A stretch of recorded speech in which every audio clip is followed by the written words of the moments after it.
அன்பார்ந்த பெரியவர்களே, தாய்மார்களே, ஒரு அற்புதமான மாலை நேரத்தில் நம்முடைய அருமை அண்ணன் வேலுமணி அவர்கள் மீது ஒரு பெரும் மதிப்பு மரியாதையும் வைத்து தமிழகத்தில் எத்தனையோ இடத்துல பாரதிய ஜனதா கட்சியினுடைய தெருமுனை பிரச்சார கூட்டம் நடத்தப்பட்டிருந்தாலும் 22,530 இடத்தில் நடந்திருந்தாலும் கூட எங்கேயும் இவ்வளவு பெரிய அளவில் நம்முடைய தாய்மார்கள் சகோதரிகள் வந்து நான் பார்த்தது கிடையாது. இந்த அளவுக்கு நீங்க வந்திருக்கிறீங்கன்னா உங்களுடைய சட்டமன்ற உறுப்பினர், முன்னாள் அமைச்சர், ஏழை பங்காளர், அற்புதமான ஒரு பண்பாளர், உங்களோடு தொடர்ந்து சட்டமன்ற உறுப்பினராக 3 முறை இதே இடத்துல போட்டியிட்டு வெற்றி பெற்று 4வது முறையும் கூட மிகப்பெரிய வாக்கு வித்தியாசத்தில் அவரை வெற்றி பெற செய்ய வேண்டும் என்கின்ற உங்களுடைய எண்ண வெளிப்பாடு இங்க தெரிகிறது அன்பு சொந்தங்கள். அது மட்டும் இல்ல, நம்முடைய அண்ணன் அவர்கள் சொன்னது போல தொடர்ந்து அனைத்து இந்திய அண்ணா திராவிட முன்னேற்ற கழகத்தினுடைய கோட்டையாக ஏழை மக்கள் பெரிதும் நம்பிக்கை வைக்கக்கூடிய ஒரு பகுதியாக இங்க இருந்து கொண்டிருக்கின்றீர்கள். அதனாலதான் மாரியம்மன் திடல்ல ஒரு தெருமுனை பிரச்சார கூட்டத்திற்கு இவ்வளவு பெரிய அளவுல எல்லோரும் சாயந்தரம் எவ்வளவு வேலை இருந்தாலும் கூட அதெல்லாம் விட்டுட்டீங்க வந்திருக்கிறீங்க. அதற்காக உங்களுடைய பாதத்தை தொட்டு வணங்கி எங்களுடைய நன்றிகளையும் கூட இந்த நேரத்தில் தெரிவித்துக் கொள்கின்றோம். அதே போல அனைத்து இந்திய அண்ணா திராவிட முன்னேற்ற கழகத்தினுடைய அந்த பகுதியினுடைய மாவட்ட துணை செயலாளர் அருமையண்ணன் செல்வதுரை அவர்கள், கட்சியினுடைய மூத்த தலைவர் அவர்கள் என்னோடு இருக்கின்றார்கள். அவர்களுக்கும் என்னுடைய வணக்கத்தை தெரிவித்து, மாவட்டத்தினுடைய பொருளாளர் அண்ணன் NSK கருப்புசாமி அவர்கள் இருக்கின்றார்கள். அவர்களுக்கும் என்னுடைய வணக்கத்தை தெரிவித்து, பாரதிய ஜனதா கட்சியினுடைய அந்த பகுதியினுடைய மாவட்ட தலைவர் அருமையண்ணன் சந்திரசேகர் அவர்கள், இதற்கு முந்தைய மாவட்டத்தினுடைய தலைவர் என்னுடைய அருமை சகோதரர் வசந்த் ராஜன் அவர்கள், அதே போல மேடையின் மீது இருக்கக்கூடிய அண்ணன் GK விஜயகுமார் அவர்கள், அண்ணன் TP வேலுசாமி அவர்கள், இந்த பகுதியினுடைய ஒன்றிய செயலாளர்கள், அதே போல ராமமூர்த்தி அண்ணன் அவர்கள், சக்திவேல் அவர்கள், நகரத்தினுடைய செயலாளர் அருமையண்ணன் சங்கர் அவர்கள், இலக்கியனினுடைய மாவட்ட செயலாளர் மிக அற்புதமாக பேசிக் கொண்டிருந்தார்கள் அண்ணன் லட்சுமிகாந்தன் அவர்கள், மாவட்டத்தினுடைய கவுன்சிலர் அண்ணன் பிரதீப் அவர்கள், மேடையின் மீது இருக்கக்கூடிய அனைத்து இந்திய அண்ணா திராவிட முன்னேற்ற கழகத்தினுடைய மூத்த தலைவர்கள், மேடையினுடைய முன்னிருக்கையில் இருக்கக்கூடிய மூத்த தலைவர்கள், தொண்டர்கள் எல்லோருக்கும் என்னுடைய வணக்கத்தை தெரிவித்துக் கொள்கின்றேன். அதே போல பாரதிய ஜனதா கட்சியில் இணைந்திருக்கக்கூடிய முன்னாள் சட்டமன்ற உறுப்பினர் அண்ணன் சின்ராஜ் அவர்கள், அம்மா மக்கள் முன்னேற்ற கழகத்தினுடைய மாவட்டத்தினுடைய செயலாளர் அண்ணன் SR சதீஷ்குமார் அவர்கள் இருக்கின்றார்கள். அவர்களுக்கும் என்னுடைய வணக்கத்தை தெரிவித்து, ராஜகோபால் அண்ணன் சுந்தரராஜ் அவர்கள் பேச்சாளர் இருக்கின்றார்கள். அவர்களுக்கும் என்னுடைய வணக்கத்தை தெரிவித்து, பாரதிய ஜனதா கட்சியினுடைய சட்டமன்றத்தினுடைய அமைப்பாளர் அண்ணன் மாரிமுத்து அவர்கள், இணை அமைப்பாளர் கரு முத்தண்ணன் அவர்கள், மண்டல் தலைவர் அண்ணன் சம்பத் குமார் அவர்கள், கதிர்வேல் அவர்கள், பெரியதன் அவர்கள், சவுந்தரராஜன் அவர்கள், வெள்ளியங்கரி அவர்கள், பாஸ்கரன் அவர்கள், ஜெயபிரகாஷ் அவர்கள், செந்தில் அவர்கள் மிகச் சிறப்பாக நம்ம எல்லாம் இந்த பகுதியிலே ஒருங்கிணைத்து இந்த கூட்டம் நடப்பதற்கு ஒரு முக்கிய காரணமாக இருக்கக்கூடிய அண்ணன் குழந்தைவேல் அவர்கள், மேடையின் மீது இருக்கக்கூடிய எல்லா பாரதிய ஜனதா கட்சியினுடைய அருமை தலைவர்கள், தொண்டர்கள் எல்லோருக்கும் என்னுடைய மாலை வணக்கத்தை தெரிவித்துக் கொள்கின்றேன். அருமை சொந்தங்களே, அண்ணன் SP வேலுமணி அவர்கள் பேசும் பொழுது எதற்காக திராவிட முன்னேற்ற கழகத்தினுடைய ஆட்சி தூக்கி எறியப்பட்டு நம்முடைய தேசிய ஜனநாயக கூட்டணியினுடைய ஆட்சி இங்க வரணும், அனைத்து இந்திய அண்ணா திராவிட முன்னேற்ற கழகத்தினுடைய ஆட்சி வரணும், அண்ணன் எடப்பாடி பழனிசாமி அவர்கள் எதற்காக நம்முடைய முதலமைச்சராக வர வேண்டும் என்று சொன்னார். நான் இப்ப சொல்றது உங்களுக்கு கொஞ்சம் வேதனையா இருந்தாலும் கூட நான் சொல்லணும்னு நினைக்கிறேங்க அம்மா. ஏன்னா தாய்மார்கள் இருக்கிறீங்க. 10ஆம் தேதிங்கிறது என்னங்க அம்மா, இன்னிலிருந்து 3 நாளைக்கு முன்னாடி விளாத்திக்குளம், தூத்துக்குடி பகுதியில் விளாத்திக்குளத்துல ஒரு குழந்தை 12வது பரீட்சை எழுதிட்டு வீட்டுக்கு வராங்க. ஒரு ஏழை குழந்தை, அம்மா கூலி வேலைக்கு போறாங்க. அந்த பாப்பாவுடைய பெயர் 17 வயசு இருக்கிறாள். அப்புறம் பேர் சொல்லக்கூடாதுங்க, அது ஒரு குற்றமாயிரும். பாப்பாக்கு ஒரு பேர் 10வதுல அந்த பாப்பா 500க்கு 495 மதிப்பெண் வாங்கின பாப்பா. 500க்கு 495. ஒரு ஏழை குடும்பத்தினுடைய பாப்பா வீட்டிலிருந்து டாய்லெட் இல்ல, ஒரு வயக்காட்டுக்கு போறாங்க. 6:30 மணிக்கு போறாங்க, 8:30 மணி வரைக்கும் அந்த பாப்பாவை காணோம். அப்பா அம்மா எல்லாம் தொலைட்டு போறாங்க, அந்த பாப்பாவை காணோம். 9 மணிக்கு காவல் நிலையத்துக்கு போறாங்க. விளாத்திக்குளம் பக்கத்துல ஒரு காவல் நிலையத்துக்கு. காவல் ஆய்வாளர், நான் கேஸ் எடுத்துக்க மாட்டேங்கம்மா, மகளிர் காவல் நிலையத்துக்கு போங்கிறாங்க. நைட்டு ஃபுல்லா தொலை வராங்க, அந்த குழந்தையை காணோம். அடுத்த நாள் காலையில விளாத்திக்குளத்தில் இருக்கக்கூடிய அனைத்து மகளிர் காவல் நிலையத்துக்கு போறாங்க. அங்க இருக்கக்கூடிய காவல் ஆய்வாளர் என்ன சொல்றாருன்னா, உன் பொண்ணு யாரு கூடயாச்சும் ஓடி போயிருக்கும், போய் நல்லா தொலைவிட்டு வா அப்படின்னு. யாருகிட்ட? தாய் கிட்டீங்க. கேட்கக்கூடாத வார்த்தை, ஒரு தாய் கேட்கக்கூடாத வார்த்தை.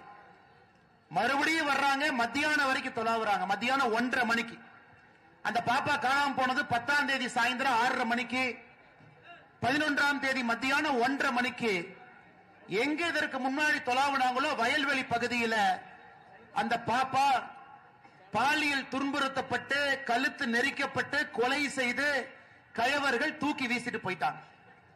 திராவிட முன்னேற்ற கழகத்தினுடைய ஆட்சி எதற்காக தூக்கி எறியப்பட வேண்டும் என்று பல சம்பவங்கள் சொன்னா கூட அந்த ஒரு சம்பவங்கம்மா, ஒரு பானை சோறுக்கு ஒரு சோறு பதம் என்பது போல, ஒரு ஏழை குடும்பத்தில் பிறந்த ஒரு குழந்தை படிப்பினால் மட்டும்தான் மேல வர முடியுங்க, வேற எதனாலே வர முடியாது. அந்த குழந்தைக்கு கஷ்டப்பட்டு படிக்க வைக்கிறாங்க. 500க்கு 495, இதை விட மார்க் வாங்க முடியுமா நீங்க சொல்லுங்க? 12வது பரீட்சை எழுதுறாங்க, வீட்டுல டாய்லெட் எல்லாம் வெளியே போறாங்க. அங்க இருக்கக்கூடிய காவல்துறை அதிகாரிகள் கம்ப்ளைண்ட் கொடுத்த உடனே அதை வாங்கி ஒரு 7:30 மணிக்கு அந்த ஊரை சுத்தி தொலாவி பக்கத்து ஊர்ல தொலாவுனா இது நடந்திருக்குமா? அவங்களை அலக்கழிச்சு அடுத்த விழாத்துக்குள்ள மகளிர் காவல் நிலையத்துக்கு போய் அங்க அவமானப்படுத்தி 1:30 மணிக்கு சடலை தடுத்திருக்கிறாங்க. ஆறுதல் சொல்றதுக்கு திமுக காரங்க போறாங்க, ஊருக்குள்ளேயே விடல. கனிமொழி அவர்கள் சென்றிருக்கின்றார்கள் என்று ஊருக்குள்ளேயே வராதிங்கிட்டாங்க. இன்னைக்கு பட்டி தொட்டி எல்லாம் பெண்களுக்கு இருக்கக்கூடிய மிகப்பெரிய பிரச்சனை, யாருமே நிம்மதியா வீட்டுல தூங்க முடியலங்க, நடந்து போக முடியல, யாருக்குமே எங்கேயுமே உயிர் பயம் இருக்கு. நீ குழந்தை அந்த மாதிரி கொண்டு பண்ணிருக்காங்க. இந்த மாதிரி சொல்லிக்கிட்டே போலாங்க. கிருஷ்ணகிரியில 2.5 வயசு குழந்தை பாலியல் வன்கொடுமை பண்ணி துன்புறுத்தி கொண்டிருக்கின்றார்கள். யாருன்னா திமுக பொறுப்பில் இருக்கக்கூடிய ஒரு நபர். அருமை சொந்தங்களே, அதனாலதான் நம்முடைய பிரதமர் அவர்கள் சமீபத்தில் சொன்னாங்க, புரட்சி தலைவி அம்மா அவர்கள் ஆட்சியில் இருக்கும் பொழுது பெண்களுக்கு எதிரான குற்றத்தை யாராச்சும் செஞ்சாங்கன்னா அவர்கள் இருக்க முடியுமா அப்படின்னு ஒரு கேள்வியை வச்சாங்க. அது புரட்சி தலைவி அம்மாவுடைய பிறந்த நாள்ல பாரத பிரதமர் அவர்கள் சொன்னார்கள்.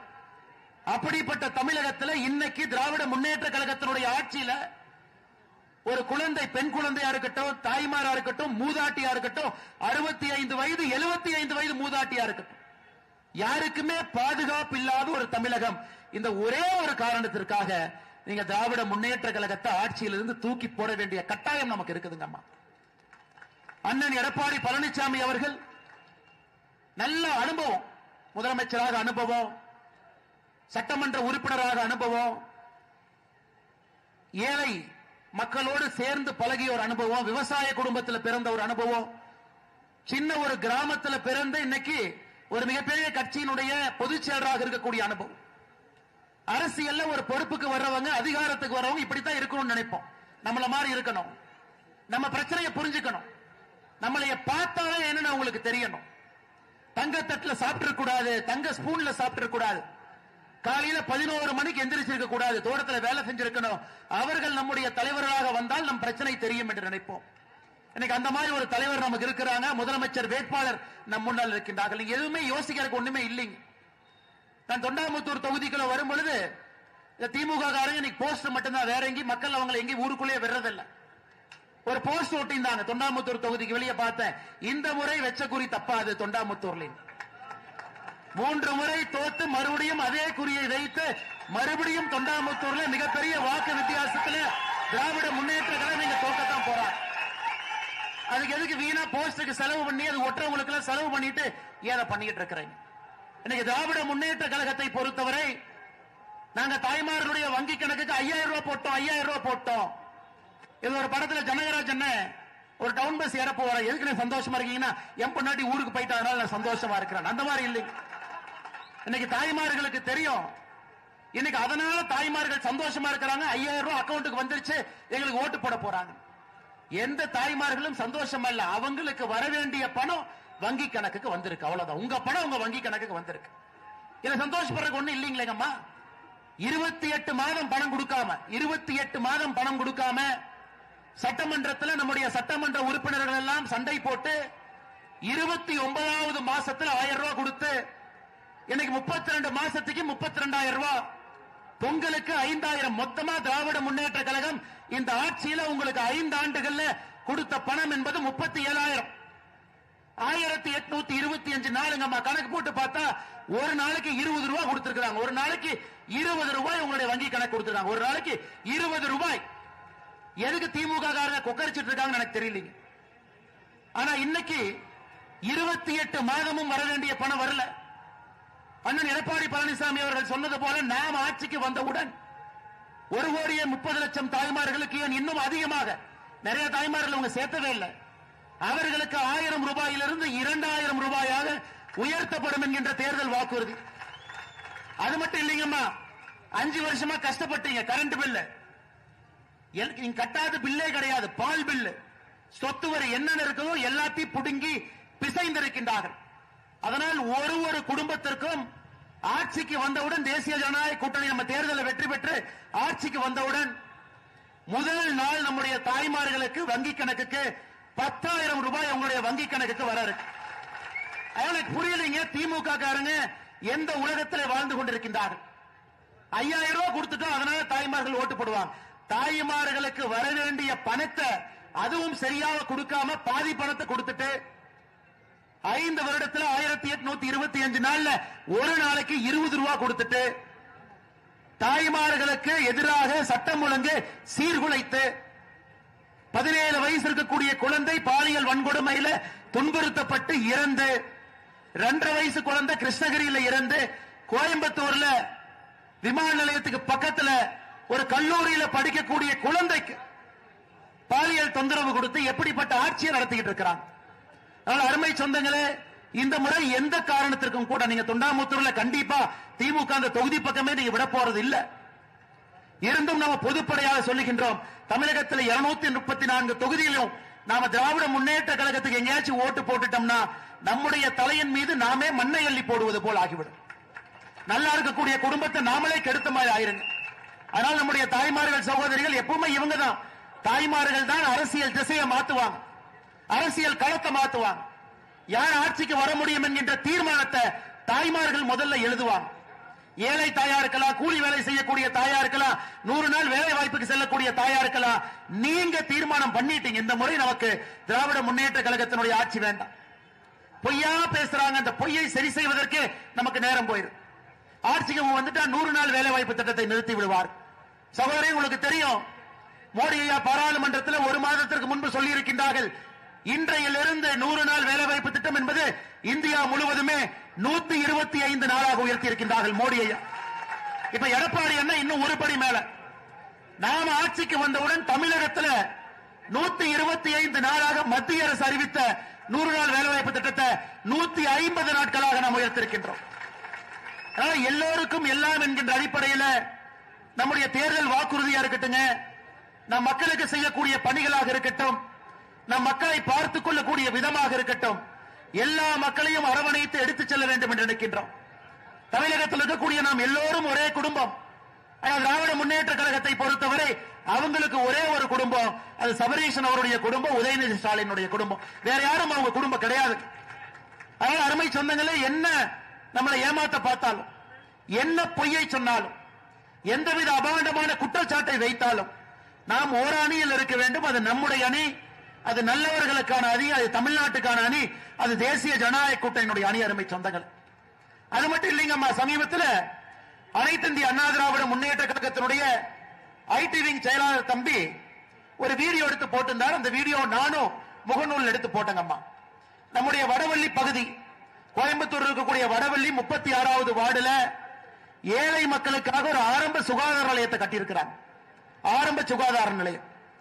அந்த ஆரம்ப சுகாதார நிலையத்தில் வாரத்துக்கு 2 நாள் கர்ப்பிணி பெண்களுக்கு உதவி பண்ணணும், வாரத்துக்கு 2 நாள் சின்ன குழந்தைங்களுக்கு ஊசி போடுறதுக்கான ஒரு மையம். ஒரு திமுக காரன் குடும்பமா உள்ள போய் தங்கிட்டான். அது ஒரு அதிமுக காரங்க வீடியோ எடுத்து போட்டாங்க. வடவள்ளியில 36வது வார்டுல பாருங்க, ஒரு திமுக பொறியாளர் அணி துணை அமைப்பாளர் ஷாம் சுந்தர் போய் தங்கி இருக்கிறார். கடைசியில் அதையெல்லாம் பிரச்சனை பண்ணி ஒரு ஆரம்ப சுகாதார நிலையத்தில் மக்களுக்காக கட்டப்பட்ட அந்த பகுதியினுடைய சட்டமன்ற அனைத்து இந்திய அண்ணா திராவிட முன்னேற்ற கழகத்தினுடைய சட்டமன்ற உறுப்பினர் அவர் நிதியில கட்டி திறக்கப்பட்ட ஒரு கட்டடம். எனக்கு அரசாங்க கட்டடத்தை ஆக்கிரமிப்பு பண்றாங்க, அரசாங்க நிலத்தை ஆக்கிரமிப்பு பண்றாங்க. 2011 எப்படி புரட்சி தலைவி அம்மா அவர்கள் ஆட்சிக்கு வந்தவுடன் திமுக கார எங்கெல்லாம் நிலத்தை அடிச்சு பிடுங்கினாங்களோ அவர்களுக்காக ஒரு தனி இலாக்கா போட்டாங்க. அதே போல ஒரு தனி இலாக்கா போட வேண்டிய நிலைமை நமக்கு வந்துருச்சு.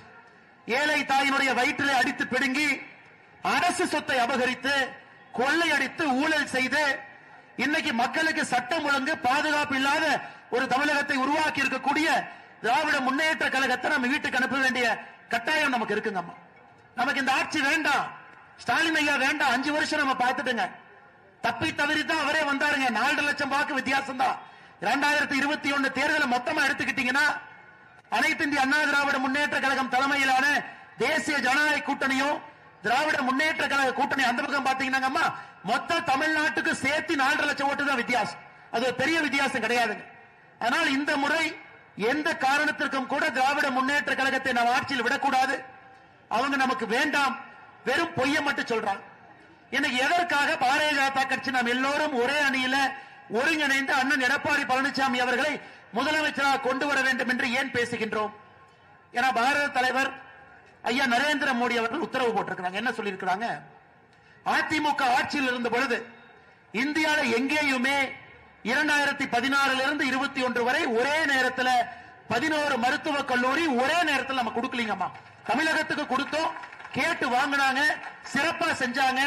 நீலகிரியிலிருந்து கொங்கு மண்டலத்தில் 6 கல்லூரிகளை திறந்து இன்னைக்கு குழந்தைங்க எல்லாம் மருத்துவம் படிக்கிறாங்க. அதே போல அதிமுக அங்கே ஆட்சியில் இருந்த பொழுது மத்திய அரசுடைய திட்டங்கள் இங்கே முழுமையாக வந்துச்சு. இன்னைக்கு பிரதமர் வருத்தப்படுறாங்க, ஏழை மக்களுக்கு கொடுக்கக்கூடிய வீட்டு திட்டத்தை திராவிட முன்னேற்ற கழக அரசு முடக்கி இருக்கின்றார்கள் அப்படின்னு பிரதமர் குற்றம் சாட்டுறாங்க. பாருங்க, ஒரு நாட்டினுடைய பிரதமர் ஐயா மோடி அவர்கள் பொது மேடையில சொல்றாங்க, டெல்லியிலிருந்து நாங்கள் கொடுக்க வேண்டும் என்று நினைக்கின்றோம்.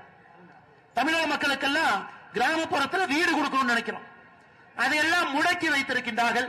இந்த ஒரு காரணம், ஒரே ஒரு காரணம், மத்திய அரசுடைய எல்லா திட்டங்களும் மாநில அரசு மூலமாக தங்கு தடை இல்லாம மக்களுக்கு வந்து சேர வேண்டும் என்கின்ற ஒற்றை கருத்துல பாரதிய ஜனதா கட்சி இன்று அண்ணன் எடப்பாடி பழனிசாமி அவர்களை முதலமைச்சர் ஆக்கணும். 234 தொகுதியிலும் தேசிய ஜனநாயக கூட்டணி ஜெயிக்கணும். நமக்கு என்னங்கம்மா, நாம் எல்லோரும் அரசியல் இருப்பது மக்கள் நல்லா இருக்கணும், மக்கள் நல்லா இருக்கணும். மத்திய அரசுடைய திட்டத்தையும் விட மாட்டீங்க, மாநில அரசு நீங்களும் திட்டம் போட மாட்டீங்க, பொய்யா சொல்றீங்க, தலைக்கு மேல கடன் வாங்கி வச்சிருக்கிறீங்க. இன்னைக்கு தாய்மார்கள் நீங்க உட்கார்ந்து இருக்கிறீங்கம்மா, உங்களுக்கு தெரியும் திராவிட முன்னேற்ற கழகம் ஆட்சிக்கு வந்த பொழுது 2021 ஒரு ரேஷன் அட்டையின் மீது இருந்த கடனுங்கம்மா, ஒரு தலையின் மீது ரேஷன் அட்டையின் மீது இருந்த கடன் 2,10,000 ரூபாய். இன்னைக்கு 5 ஆண்டுகள் ஆட்சி முடிந்து ஒரு ரேஷன் அட்டையின் மீது இருக்கக்கூடிய கடன் ஒரு தலையின் மீது 4,82,000 ரூபாய். அப்ப 5 வருஷத்துல ஒரு ரேஷன் அட்டைக்கு 2,72,000 ரூபாய் கடன் வாங்கியிருக்காங்க. கடன் அம்மா உங்களுக்கு கொடுத்தது எவ்வளவு?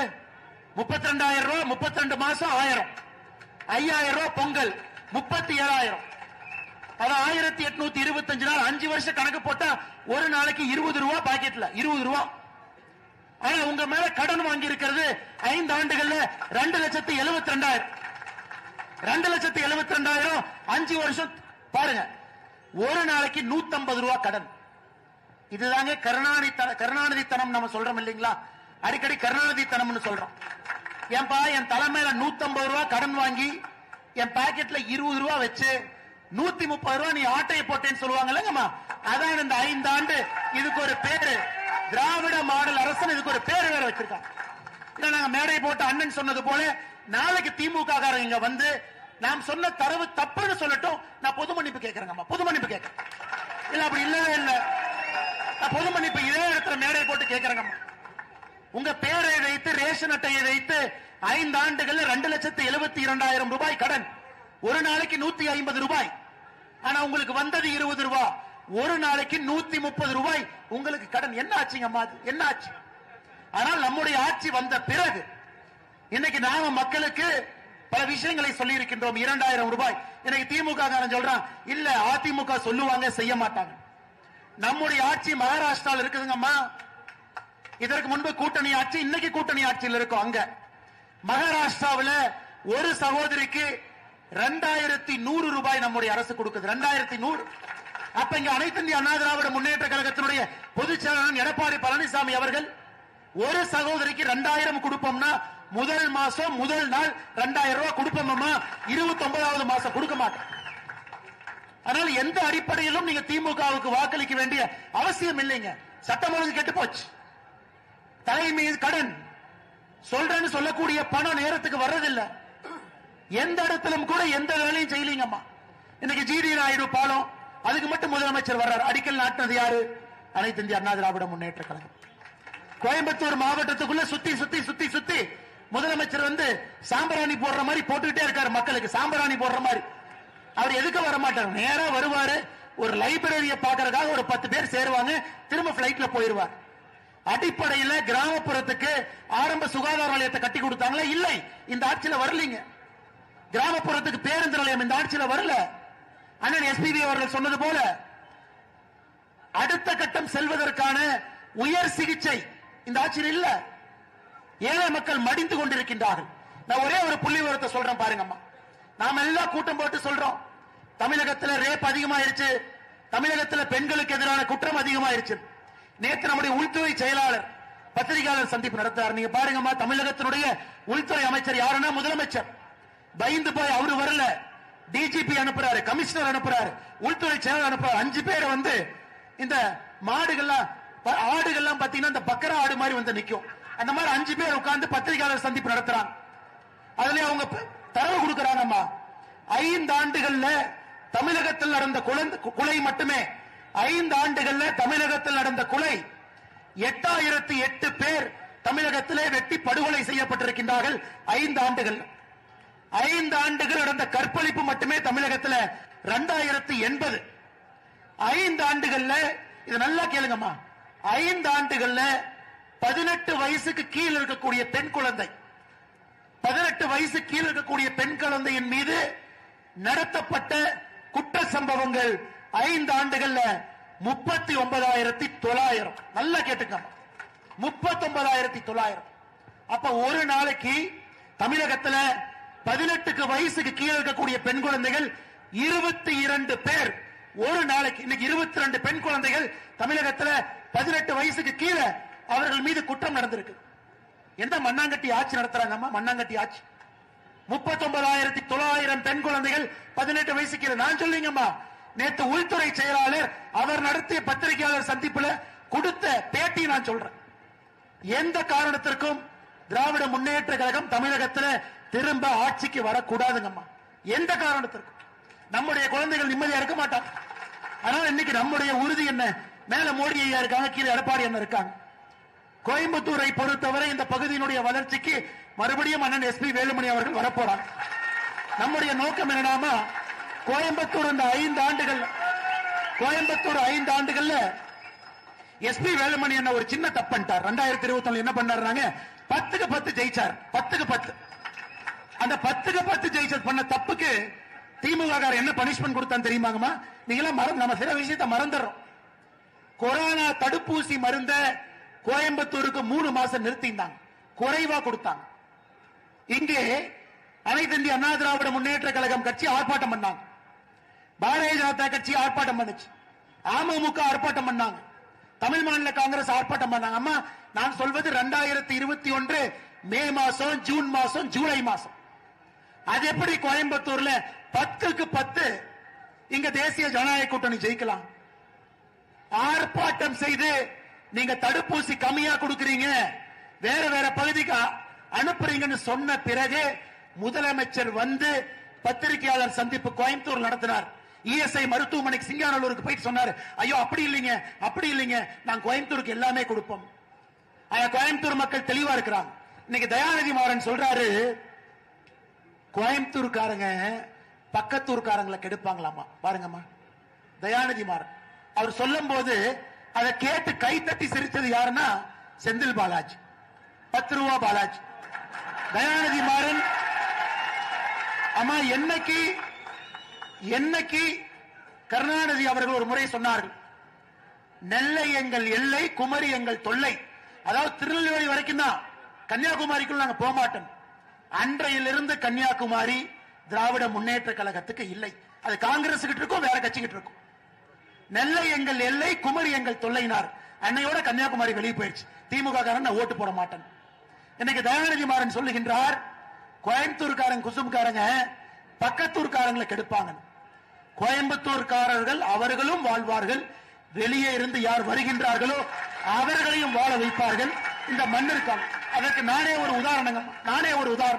2002 இந்த ஊருக்கு படிப்பதற்காக வந்த 23 ஆண்டுகளுக்கு முன்பு பொறியியல் படிப்பதற்காக இதே ஊரில் திருமணமும் செய்து கொண்டேன். கோயம்புத்தூரை பொறுத்தவரை அவர்களும் நன்றாக இருப்பார்கள், அடுத்தவர்களுக்கும் ஒரு வாய்ப்பு கொடுத்து வளர வைப்பார். இன்னைக்கு அந்த கட்சி எங்க வெல்லாமா? இப்படி சொல்றவங்களை வெல்லாமா? அதனால் நீங்கள் தயாநிதி மாறன் அவராக இருக்கட்டும், செந்தில் பாலாஜியாக இருக்கட்டும், இந்த ஊரினுடைய தன்மை ரொம்ப மரியாதை கொடுக்கிறவங்க கோயம்புத்தூர்காரங்க. ஒரு அடி அடிச்சா கூட ஏனுங்க அடிக்கிறீங்க அப்படிம்பாங்க, ஏனுங்க அடிக்கிறீங்க. அந்த அளவுக்கு மரியாதை தெரிந்த கோயம்புத்தூர்காரங்களுக்கு மரியாதை கொடுக்க தெரியாத திராவிட முன்னேற்ற கழகம் எப்பவும் வேண்டாம். மறுபடியும் இந்த முறை இந்த பகுதியில் 10க்கு 10 மறுபடியும் அண்ணன் வேலுமணி அவர்கள் போன முறை 10க்கு 10, இந்த முறை 10க்கு 10 நம்முடைய ஆட்சி. ஒரு பெரிய பொறுப்புல மாரியம்மனுடைய அருள் அண்ணன் எஸ்பி வேலுமணி அவர்கள் இந்த பகுதிக்கு மறுபடியும் வரட்டும். எங்களுக்கு தேவையெல்லாம் கோயம்புத்தூருடைய பெருமை உயரட்டும், கோயம்புத்தூர் வளரட்டும், அது எங்களுக்கு போதும். அதுக்காக மட்டும் நாங்கள் உழைத்துக் கொண்டிருக்கின்றோம். அருமை சொந்தங்களே, மறந்தும் இருந்து விடாதீர்கள், இருந்தும் மறந்து விடாதீர்கள். தேர்தல் எப்ப வேணாலும் வரப்போகுது. இந்த தொகுதியில நீங்க ரெட்டலைக்கு வாக்களிக்க போறீங்க. எங்கெல்லாம் தேசிய ஜனநாயக கூட்டணி இருக்குதோ அந்தந்த கட்சியினுடைய சின்னத்திற்கு, பாரதிய ஜனதா கட்சிக்கு தாமரையில் நினைக்க போறீங்க, அமமுக இருக்கிறாங்க குக்கர்ல போட போறீங்க, தமிழ் மாநில காங்கிரஸ் இருக்கிறாங்க சைக்கிள் சின்னத்தில் போட போறீங்க. கூட்டணி கட்சி மிக முக்கியமாக இந்த தொகுதியில ஒரு வரலாறு காணாத வெற்றி. எப்பவன் போஸ்ட் அடிச்சு இந்த முறை குறி தப்பாதன போஸ்ட் அடிக்கிறானோ வரலாறு காணாத வெற்றியை தொண்டாமுத்தூரிலே நீங்கள் அளிப்பீர்கள் என்கின்ற முழு நம்பிக்கையோடு தெருமுனை பிரச்சார கூட்டத்திற்கு வந்திருக்கக்கூடிய எல்லா முன்னறிக்கையில் இருக்கக்கூடிய பெரியவர்கள், இந்த கட்சியினுடைய மூத்தவர்கள், எல்லா நம்முடைய தாய்மார்கள், அம்மா நாம வந்தோம்னா 100 நாள் வேலை வாய்ப்பு 150 நாள் என்பதை நீங்கள் மறந்து விடாதீர்கள். நிச்சயமாக உங்களோடு அண்ணன் எடப்பாடி பழனிசாமி அவர்கள் இருப்பார்கள் என்கின்ற ஒரு நம்பிக்கையை உங்களுக்கு அளித்து தேசிய ஜனநாயக கூட்டணிக்கு நீங்கள் வாக்களிக்க வேண்டும் என்கின்ற ஒரு வேண்டுகோளை உங்களுடைய பாதத்தை தொட்டு வணங்கி இந்த நேரத்தில் வைக்க விரும்புகின்றோம். நன்றி, வணக்கம். அம்மா